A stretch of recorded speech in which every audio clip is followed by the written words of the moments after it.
नेहा सिंह राठौड़ की मीडिया वालों से क्या दुश्मनी है? मुझे लगता है कि मेरी कोई किसी से दुश्मनी तो नहीं है। काहे दिन रात आप उनको कोस देती हो? मतलब ऐसा लगता है जो मिल जाए इसको रगड़ देंगे। अगर मीडिया जो है शुभांकर जी हाँ, जा करके अंबानी के घर पे हाथी की खिचड़ी खाएगा, समझ रहे हो? तो मैं क्या बोलूं।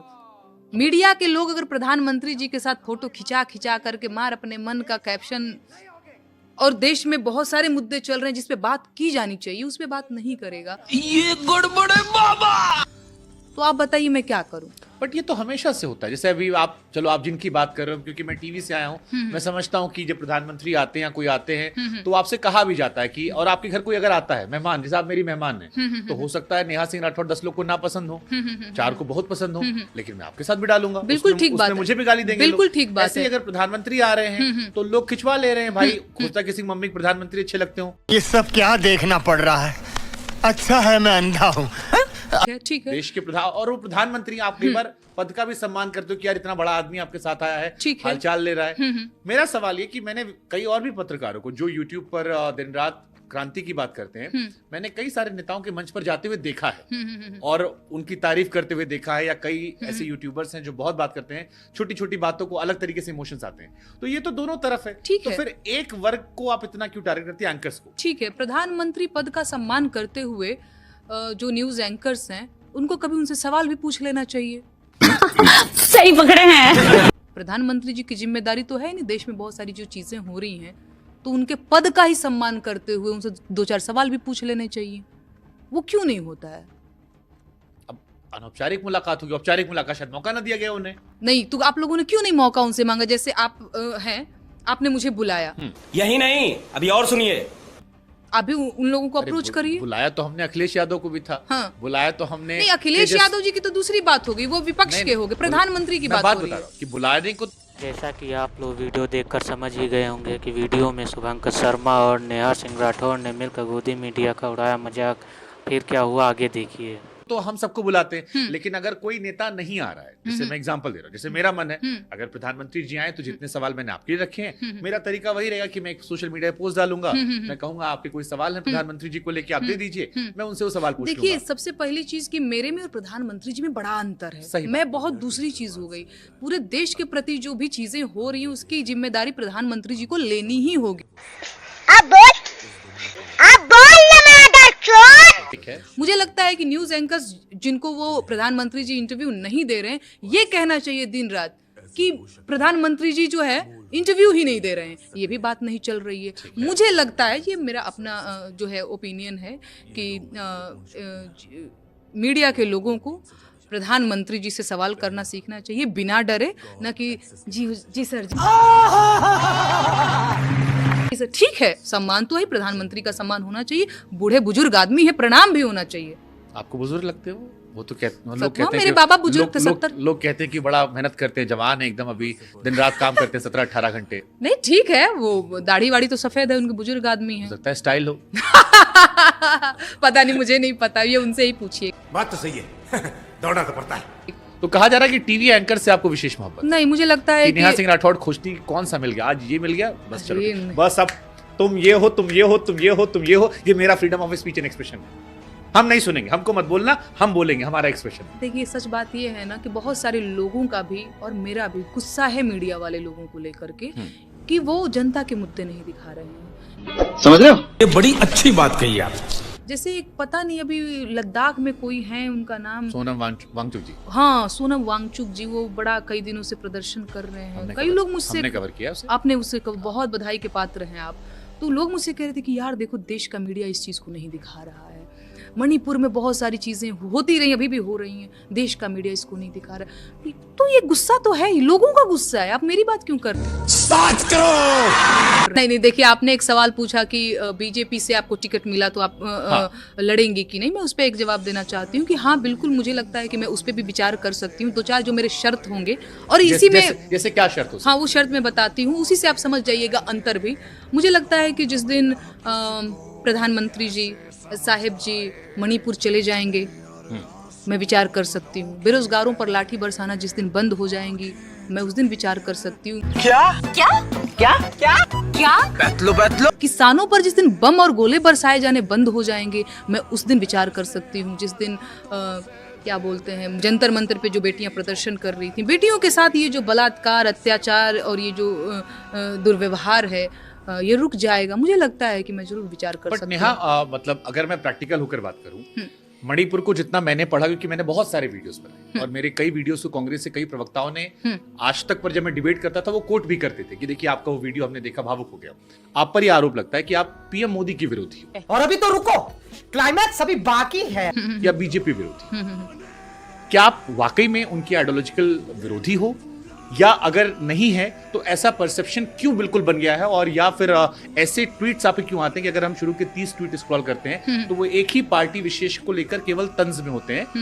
कई बार लोग कहते हैं कि कुछ तो अच्छा भी किया होगा, वो नहीं आते हैं, या कुछ भी और किसी और भी राज्य में गलत हुआ होगा, वो भी नहीं आते हैं। तो ये क्यों होता है? अभी मजा आएगा ना भिड़ो। देखिए, एक रही बात की कुछ तो अच्छा किया होगा, मैं बार बार वही बात कह रही हूँ कि बिल्कुल ठीक बात है कि इस सरकार की भी कुछ सफलताएं हैं, कुछ विफलताएं हैं। ठीक है, जो सफलताएं हैं, जो उनको लगता है कि ये सफलताएं हैं, उनके पास अपना मंच है, अपनी मीडिया है, रोज रोज वही बात कह रहे हैं कि मैंने तो ये कर दिया बोलो थैंक यू, मैंने तो वो कर दिया बोलो थैंक यू। मीडिया भी सेम वही चीज दिखा रहा है। अभी बदत है भाई, अभी बदत है। बड़े बड़े होर्डिंग एडवर्टाइजमेंट हो रहे हैं। क्या नहीं है महाराज उनके पास? ऐसा कुछ है जो उनकी मुट्ठी में नहीं है? ऐसे ऐसे करेंगे, सब कुछ है उनके पास। मेरे पास कुछ भी नहीं है ना? लोगों के पास कुछ नहीं है, जनता के पास उसका मंच नहीं है। जनता के अगर जनता परेशान है, उसके पास कौन सा मंच है? मुझे एक और चीज लगता है कि मेरी तो फिर भी एक छोटी सी पहचान है, तो मुझे अगर अपनी बात कोई, मुझे लगता है कि दबी मेरे मन में कोई बात है, कोई नहीं सुन रहा है, तो मैं एक कॉल करूंगी आपको, शुभांकर जी मेरे मन में ये बात है, मैं चाहती हूँ कि मीडिया में जाए। यही नहीं, अभी और सुनिए। तो मुझे लगता है 1 मिनट के लिए आप मेरी बात सुनेंगे, मेरा इंटरव्यू जाएगा और 4 लोग देखेंगे, या मेरे पास अपना सोशल मीडिया है, मैं वहां से भी अपनी बात रख सकती हूँ। जनता के पास उनका मंच नहीं है। बीजेपी के पास या पार्टियों के पास, कोई भी पार्टी हो, सरकारों के पास अपना मंच है, अपनी मीडिया है, अपनी बात वो कह रहे हैं, अपनी तारीफें तो वो रोज गिना रहे हैं। ठीक है, कुछ तो सरकारी चाटुकार लोग भी गिना रहे हैं। कलाकारों की मैं बात कर रही हूँ, जो मेरे दौर के कलाकार हैं। मैं समझ गया आप इशारा कहाँ कर रहे हैं। आप समझ रहे हैं ना? बहुत सारे लोग। तो बचा कुचा काम मुझे लगता है जो वो नहीं गिना रहे हैं, जहाँ पे कमियां हैं उसे मैं उजागर कर रही हूँ। राहुल में आपको क्या अच्छा लगता है कि आपको लग रहा है कि वो भारत जोड़ रहे हैं? राहुल जी से मैं वैसे नहीं मिली हूँ कि जैसे बिना किसी से मिले मैं कैसे ही किसी के बारे में कोई टिप्पणी कर सकती हूँ, पर मुझे लगता है कि वो साफ दिल इंसान है। ये आपने टीवी में देख के परसेप्शन बनाया है?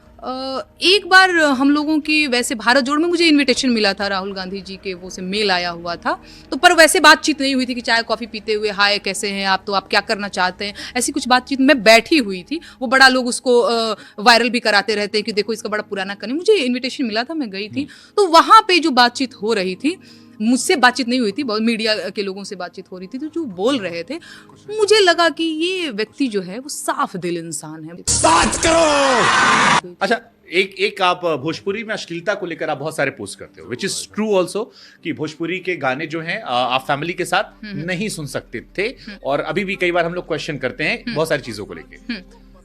रवि किशन ने इसको लेकर पब्लिकली अपॉलॉजी कर दी। मैंने उनके कई सारे इंटरव्यूज देखे जिसमें उनसे पूछा गया कि आप ये गानों के लिरिक्स को लेकर, तो उन्होंने कहा हाँ मेरा एक गाना है, रिमोट से लहंगा वाला कुछ था, और उसको लेकर मैं अपॉलॉजी करता हूँ, ऐसा नहीं करना चाहिए था और मैं आगे ध्यान रखूंगा। आपको नहीं लगता कि ये बात डन एंड डस्टेड हो जानी चाहिए इसके बाद? रुको जरा, सबर करो। नहीं होनी चाहिए, बताती हूँ क्यों। क्यों?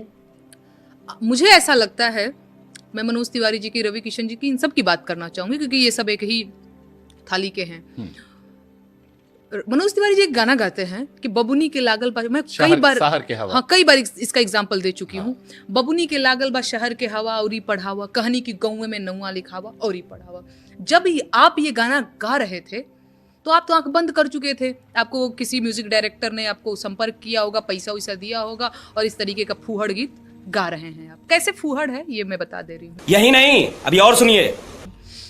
जब आप ये गीत गा रहे थे तो घर में जितने भी मम्मी पापा टाइप के लोग थे, जिनके बच्चे थे, जिनकी बिटिया थी, उनके मन में एक बात जो आ गई कि बेटियों को बाहर नहीं भेजना है पढ़ने के लिए क्योंकि उनको शहर की हवा लग जाएगी। ठीक है। तो मतलब ये मेरे साथ भी हुआ है, मेरी और दो चार दोस्त हैं, उन लोगों के साथ भी ये हुआ है कि उनके भैया लोग बाहर चले गए पढ़ने के लिए, ये लोग नहीं गई क्योंकि घर में मम्मी पापा का यही रिएक्शन रहा कि बाहर जाएगी हॉस्टल में, पता नहीं क्या करती हैं लड़कियां, और ये सारी चीज़ें। बहुत सारी लड़कियों का आपने शिक्षा बाधित किया, उसकी जिम्मेदारी लेंगे? उसकी भरपाई आप कर पाएंगे? आप कितना भी माफी मांग लेंगे, जनता माफ नहीं करेगी। आप कितना भी हाथ पैर पकड़ लेंगे कि अब मुझे माफ कर दो, बहुत बड़ी गलती हो गई, लेकिन जिन लड़कियों के अवसर खा गए आप, जिन लड़कियों का करियर खा गए आप, वो लड़कियां जो डॉक्टर बन सकती थी, इंजीनियर बन सकती थी, कलेक्टर बन सकती थी, वो पार्लियामेंट जा सकती थी, वो न्यूज एंकर बन सकती थी, वो देश का नाम रोशन कर सकती थी, वो आज सिर्फ चूल्हा चौका कर रही हैं, बेडरूम से किचन, किचन से बेडरूम। जिम्मेदार हैं आप, क्योंकि आप उस टाइम मिशन चला रहे थे। और ये तो सिर्फ एक गाना है, बहुत से गाने हैं। हाफ पैंट पहन के घूमे ली, वो गाने बेबी बियर पी के नाचे लगली, गजब बेइज्जती है। फटाफट खोल के दिखाओ शहर के तितली, शहरी लड़किया से दूरे रहिए बबुआ। अगर वो माफी मांगते हो, कहते हैं कि हम इसको बेहतर करने पे काम करते हैं, तो क्या आप दोस्ती करेंगी रवि जी से, मनोज जी से? मैं कह तो रही हूँ। और आपने जो कंडीशन भी बताई थी बीजेपी ज्वाइन करने की, उसमें भी ये नहीं था। नहीं मैं ये बता दे रही हूँ कि माफी मांग लेने से इन लोगों के पाप खत्म नहीं होने वाले हैं। तो यार बस आज के लिए सिर्फ इतना ही। अब अगर तुम लोग को वीडियो पसंद आई ना तो यार लाइक मारो, कर दो यार, तुम्हारे पैसे थोड़ी ना कट रहे, कर दो। अब अगर तुम लोग नए हो तो यार सब्सक्राइब करो, वो जो लाल वाला बटन है उसके साथ मैरी गो राउंड खेलो या फिर टीपी टैप, मुझे नहीं पता, बस क्लिक हो जाना चाहिए।